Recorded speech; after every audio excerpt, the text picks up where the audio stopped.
Usia Spindo sudah hampir 50 tahun, bukan lagi usia muda.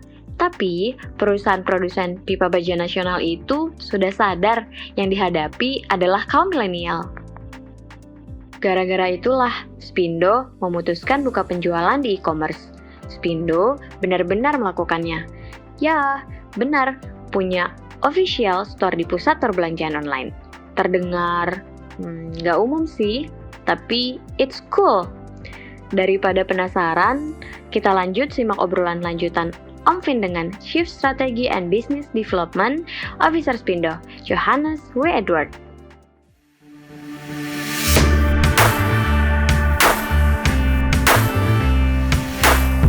Secure the future, start invest, it's time.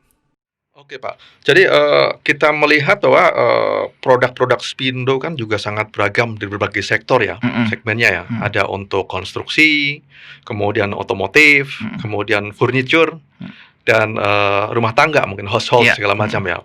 Ini produknya sangat luas ya. Kita ingin tahu Pak, sebenarnya selama ini bagaimana sih performance dari penjualan produk itu sudah meluaskah ke seluruh segmen yang ada? Apakah belum optimumkah sehingga Spindo perlu melakukan optimisasi terhadap itu? Ya, jadi kembali lagi sebetulnya yang paling harus dilakukan adalah melakukan edukasi terhadap end user gitu ya. Contoh Pak, paling gampang, ini pipa baja Pak. Ya yang kita pakai ini ya. Ini pipa baja gitu loh. Kalau Bapak sebagai produsen, Bapak sudah ukur. Oh ini butuhnya misalnya tebalnya 0,2 mili ya. Pada saat Bapak beli, Bapak mengharapkan 0,2 mili tuh. Ya. Nah, tapi pada saat Bapak dicolong 0,7 misalnya. Jadi kan lebih parah kondisinya. Jadi produk ini bisa jadi nggak bagus. Gampang patah dan lain sebagainya. Gampang patah dan sebagainya. Which is akhirnya menyebabkan kualitas produk menjadi terganggu. Nah, hal-hal ini yang harus dilakukan edukasi. Karena banyak sekali di luar itu produk-produk yang nggak standar dan tanda petik banci. Kalau dari sisi segmen pasar, saya kira penggunaannya juga belum optimal. Contoh, sekarang ini kita masih banyak menggunakan kayu. Ya. Padahal seharusnya banyak juga produk-produk kayu yang bisa digantikan oleh produk pipa. Contoh di luar negeri Pak, itu kolom itu sudah nggak ada pakai kayu. Jadi bahkan kolom gedung itu pakainya pipa. Semuanya pakai pipa. Semua pakai pipa karena secara titik mekanis dia tuh ada empat penumpu gitu ya. Dibandingkan dengan WF misalnya atau Habim gitu ya. Jadi pipa itu penggunaan pipa masih bisa sangat dikembangkan dan banyak sekali aplikasi-aplikasi yang bisa memanfaatkan pipa. Begitu. Paling gampang gini deh. Dulu kalau kita lihat airport itu semuanya beton gitu ya, besi. Sekarang pipa semua, Pak. Lihat Terminal 3 di atas pipa semua. Kalau Bapak lihat airport di Shanghai, airport di China itu bidang melengkungnya itu semua pipa yang digang. Jakarta International pipa ya, itu ya. Jakarta International Stadium. Pipa semua nanti karena memang secara mekanis yang bisa seperti itu ya pipa, nggak bisa yang lain. Begitu. Nah, cuman balik lagi, pipanya harus benar. Kualitasnya juga sesuai standar. Kualitas harus sesuai dengan spesifikasi. Itu yang menjadi masalah. Iya, menurut saya ini yang harus menjadi concern pemerintah ya. Jadi standarisasi di produksi pipa terutama. Saya pribadi juga nggak aware.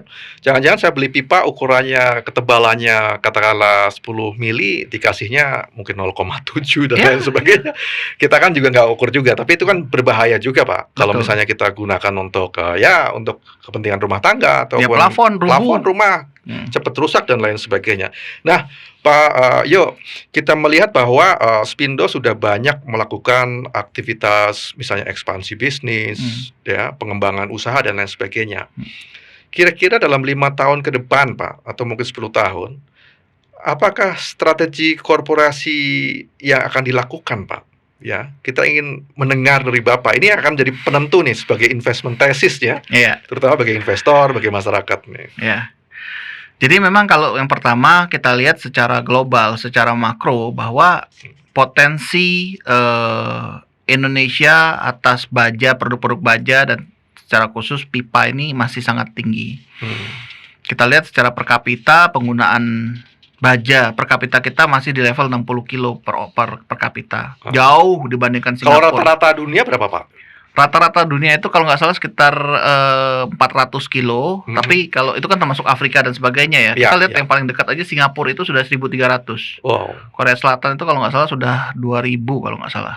Jadi masih sangat jauh lah. Artinya karena kita juga lihat bahwa di Indonesia Timur itu sebenarnya masih kurang sekali pembangunan, meskipun Pak Jokowi sudah berusaha meningkatkan itu, dan kita lihat mudah-mudahan dalam periode kedua ini makin banyak ya. Iya. Karena kan pembangunan kita sebenarnya selama sekian puluh tahun ini sebenarnya terpusat di Jawa kan sebetulnya. Jadi kita belum lihat Sumatera, kita belum lihat Kalimantan dan sebagainya. Itu yang menyebabkan pangsanya masih luas. Sehingga dengan dasar itu kami juga berupaya untuk terus menjangkau end user. Karena kami lihat seperti tadi, dengan pemahaman yang benar, orang tuh pada dasarnya nggak mau dibohongin lah Pak. Orang kalau mau belinya 1 mili, orang mau belinya 1,2 gitu. Nggak mau ada orang beli 1,2 dikasih 1 mili, itu kalau dia tahu dia pasti marah gitu. Jadi kami lihat kami harus menjangkau itu dengan cara satu, misalnya kami memperbanyak customer education baik secara digital maupun secara kunjungan secara langsung. Kami juga akan memperbanyak misalnya presence kami, mungkin itu dengan pembukaan depo, pembukaan kantor perwakilan, atau kerjasama dengan toko-toko yang menjadi relasi kami di daerah-daerah tersebut gitu loh. Betul. Jadi intinya kami harus memastikan bahwa relasi kami pun memiliki visi dan semangat yang sama gitu loh, untuk mengedukasi customer. Iya, jadi kan berarti Spindo ke depan kan akan menempuh strategi bagaimana mengembangkan digitalisasi bisnis. Ya, kemudian bagaimana mengembangkan channel distributionnya ya. Betul. Ke depan. Nah, tentu saja kan itu butuh pendanaan yang menurut saya juga tidak sedikit. Nah, strategi untuk pendanaannya seperti apa? Apakah issuing bond? Apakah tetap dengan perbankan? Atau mungkin jangan-jangan mau re-issue lagi dan lain sebagainya? Ya, jadi kalau mengenai pendanaan, kita seperti yang sudah dilakukan selama tahun 2019 sebetulnya, kami melakukan improvement dari sisi balance sheet kami. Jadi kami melakukan berusaha untuk menurunkan modal kerja. Supaya modal kerja ini bisa digunakan untuk hal-hal yang lain seperti tadi. Ya. Ekspansi dan lain sebagainya. Tentunya kalau sampai sejauh ini untuk pembukaan kantor perwakilan atau kerjasama, apalagi kerjasama dengan relasi, memang tidak terlalu membutuhkan biaya yang luar biasa besar. Memang nanti investasi besar atau ekspansi itu akan terjadi pada saat kami melakukan ekspansi di Gresik. Ya, sedianya dilakukan tahun ini, cuman karena kondisi pandemi kami putuskan untuk mungkin kami tunda tahun depan. Gitu ya. Selain itu juga dengan digital saya kira nggak butuh investasi banyak, tetapi bisa menghasilkan yield yang cukup baik. Misalnya sebagai contoh, kami baru memulai membuka official store di Tokopedia. Pak. Gitu. Memang baru mulai Pak, itu baru embrio kalau menurut saya. Jadi semua orang bisa akses dong melalui, katakanlah tadi sudah di-mention Tokopedia gitu, bisa, produk-produk Spindo ya. Nah, tapi yang ada logo Spindonya ya, karena tentunya rekan-rekan kami juga menjual produk kami lewat itu. Kalau yang toko kami itu jelas yang ada logo Spindonya. Reseller juga banyak pasti di situ. Reseller banyak begitu. Dan juga itu itu adalah salah satu effort kami untuk menjangkau customer yang lebih luas gitu. Karena bagaimanapun Pak, meskipun Spindo umur 50 tahun, founder kami umurnya hampir 80 tahun gitu ya. Manajemen kami mungkin rata-rata umur 50 tahun, tapi yang kami hadapi itu kan adalah millennials. Jadi mau tak mau, meskipun sifatnya adalah semi komoditas atau mungkin barang-barang yang kasar begitu ya, maksudnya bukan barang yang halus, barang langsung retail, tetapi bagian purchasing, bagian perencanaan, bagian desain itu adalah milenial ya, sehingga kami juga harus menyesuaikan jalur channel kami kepada para millennials ini. Luar biasa ya. Jadi pengembangan bisnisnya digitalisasi menurut saya juga sangat bagus sekali ya, kita lihat ke depannya. Nah, berkaitan dengan kinerja keuangan nih Pak, kita melihat kita tahu tadi Bapak ceritakan sampai dengan first half ataupun 1 semester yang lalu banyak terjadi penurunan kinerja. Nah, sampai dengan posisi let's say September Pak, atau kan posisi sekarang lah di bulan-bulan November, kira-kira kinerjanya sudah seperti apa Spindo itu sendiri? Memang kalau kita bandingkan dengan 2019 terutama secara total aggregate numbers ya, tentunya kita kalah karena ya kita punya handicap di first half ya, terutama di second quarter sebetulnya yang paling parah. Yang paling itu. berat ya. Yang paling berat itu di second quarter ya. Karena di situ ada PSBB, kemudian ada juga hari raya gitu, dan itu kan banyak kan orang udah deh bablas aja terus libur aja terus gitu kan. Jadi semuanya bolong. Nah, itu paling berat. Tetapi yang menggembirakan adalah bahwa apa effort yang kami lakukan selama 2018 sampai dengan 2019 itu memang secara fundamental sudah berjalan, sehingga bisa dilihat gross margin kami itu justru naik. Jadi per 9 bulan, baik kuartal 3 maupun 9 month 2020 itu gross profit marginnya naik. Jadi berapa sekarang Pak gross margin? Itu sekarang sih memang level 14. Kalau 9 bulan itu level 14,6, kalau 9 bulan itu sekitar level 13 something.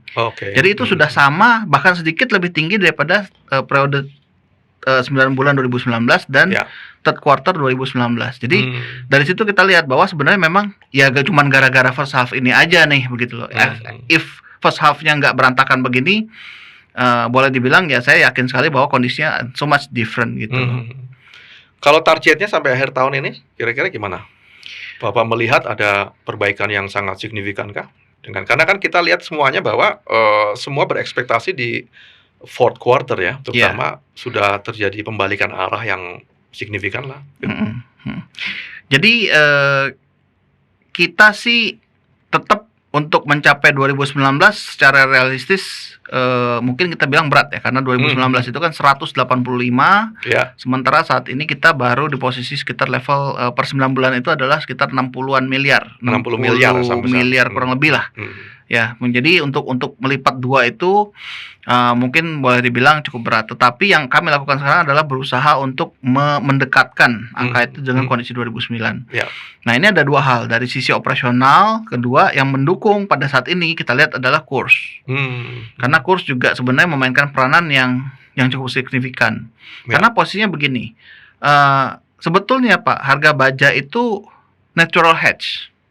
Ya, contoh misalnya kalau harga baja dunianya tetap misalnya di $500 per ton, tapi kursnya naik, itu kita bisa bilang ke customer, barang gue naikin ya, soalnya dolarnya naik. Semua orang akan terima Pak. Semua orang akan, oh ya, saya mengerti. Sangat beralasan gitu ya. Beralasan, mereka bisa mengerti dan mereka bisa terima dengan sangat mudah. Tapi problemnya adalah satu, mereka kan nggak langsung bayar hari itu juga Pak. Mereka oke, saya pesan kirim misalnya 2 minggu lagi. Which is kalau kita berdiri di tanggal 1 mungkin 2 minggu masih tanggal bulan yang sama. Tapi kalau kita berdiri di tanggal misalnya 28, 2 minggu lagi means bulan depan. Kemudian barang dikirim, kemudian dia kasih ke tempo pembayaran. Let's say 45 hari. Sehingga dampak dari kenaikan harga itu baru terlihat bulan depan atau 2 bulan lagi.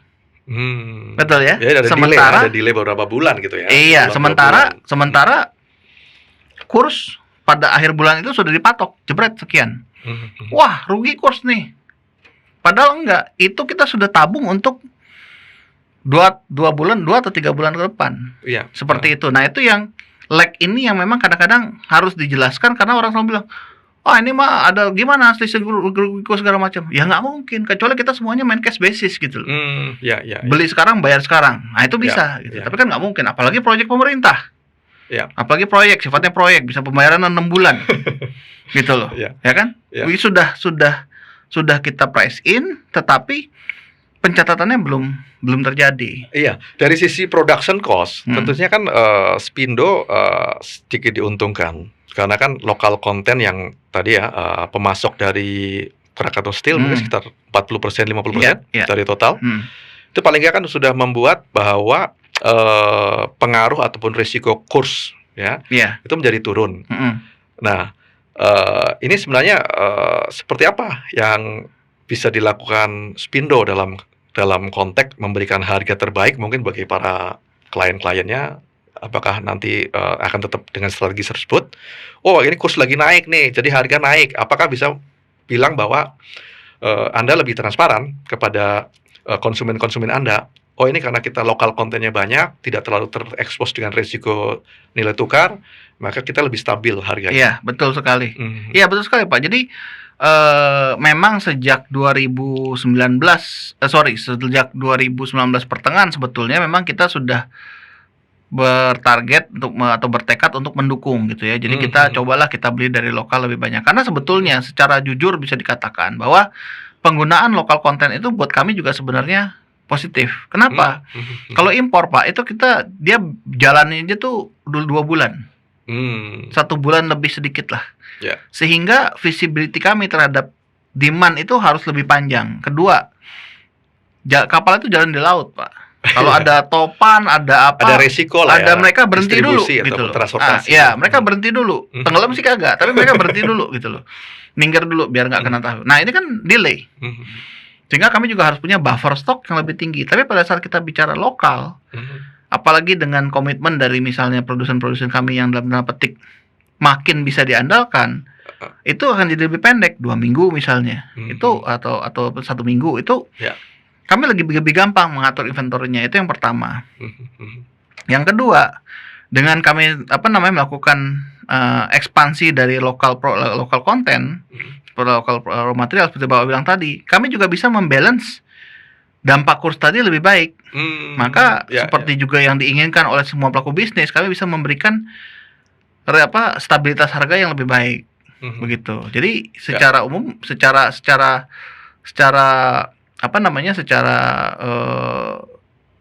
kasar mata ya sebenarnya baik untuk semua orang gitu loh. Tinggal memang kita harus harapkan konsistensi kembali dari dukungan dari lokal produsen kami. Oke Pak.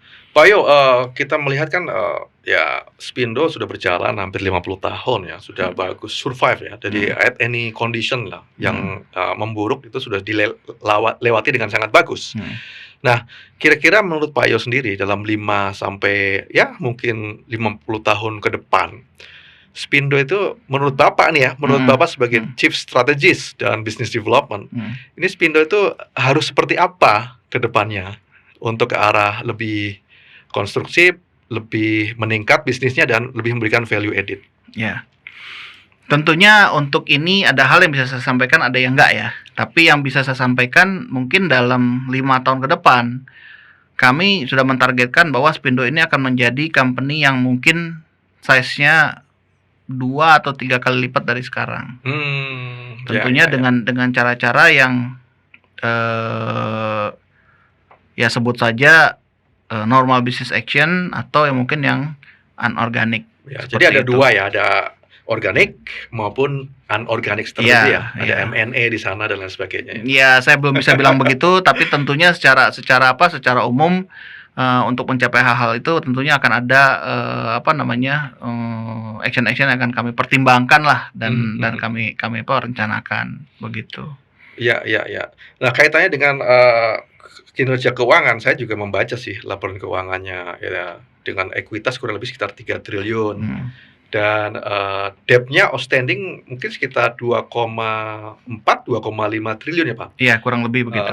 Kira-kira strateginya ke depan untuk debt management seperti apa? Karena kan tergolong cukup besar nih Pak, 2,5. Dan ini sumber-sumbernya dari mana saja? Dan kira-kira profil risikonya buat Spindo sendiri itu utang-utang tersebut apakah cukup membahayakan atau ya ini level yang biasa dilakukan sebagai operating bisnis lah gitu. Ya. Kembali lagi memang untuk struktur keuangan ya, artinya debt structure tentunya berbeda Pak ya untuk setiap industri. Iya.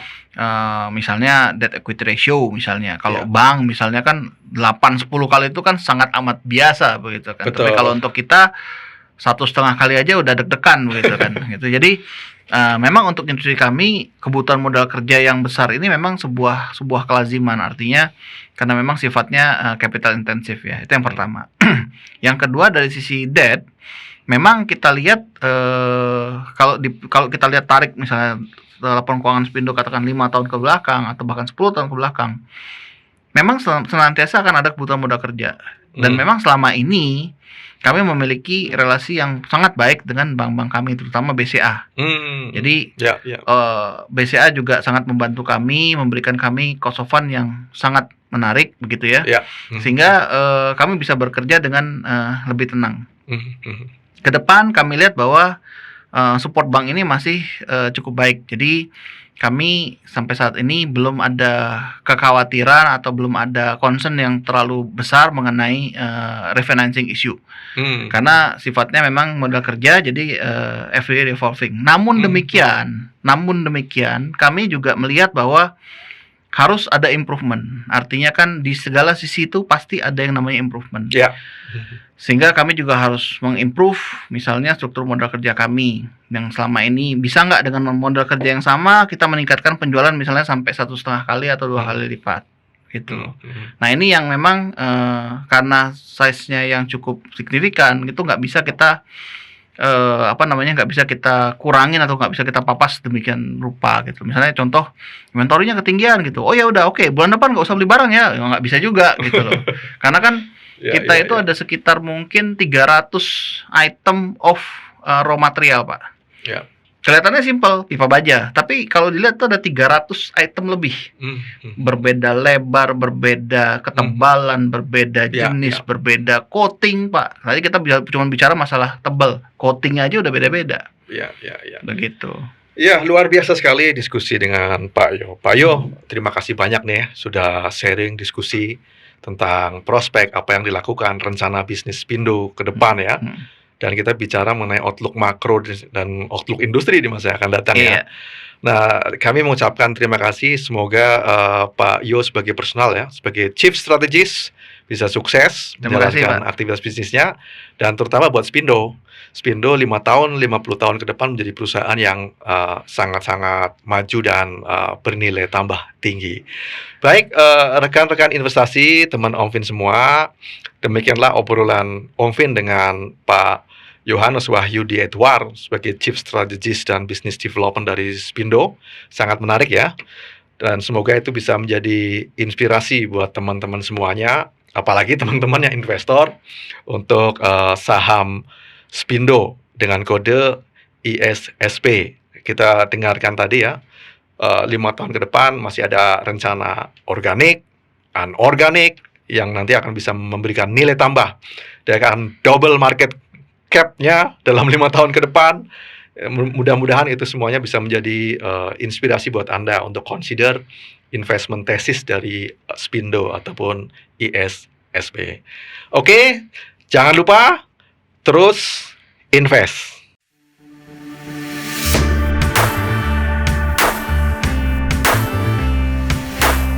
Secure the future. Start invest. It's time.